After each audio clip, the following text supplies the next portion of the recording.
Signé ce mercredi 21 mars à Kigali au Rwanda, le traité de la zone de libre-échange continentale ne connaîtra pas l'adhésion de tous les pays africains. Au total, 44 États sur 54 ont exprimé leur plein accord à ce projet ambitieux nourri par l'Union africaine depuis 1991. La ZLEC, qui ouvrira l'accès à un marché de 1,2 milliard de personnes pour un PIB cumulé de plus de 2500 milliards de dollars, ambitionne de renforcer le commerce entre les États. Il devrait d'ici à 2021 générer un bénéfice annuel d'environ 35 milliards de dollars. Les États signataires y voient une belle opportunité de faire progresser leur économie. Le citoyen lambda, il y a ce qu'on appelle un gain en matière de bien-être, parce que les économistes vous disent que le plus important, c'est l'impact sur le prix. Et donc, si on se dit que l'accroissement des volumes pour les entreprises vont avoir pour impact une baisse au niveau des prix de consommation, eh bien, c'est là pour les pays africains un moyen de lutter contre la pauvreté.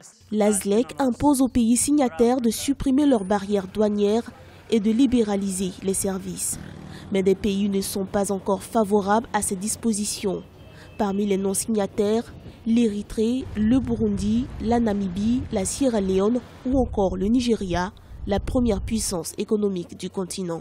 Les États africains qui ne signent pas ont clairement besoin de voir davantage quels sont les gains et quelles sont les pertes. Et pour une économie comme celle du Nigeria qui a déjà une industrie assez avancée, nous pensons que la non-signature de l'accord de libre-échange participe plus des raisons politiques, voire électoralistes, que des raisons économiques.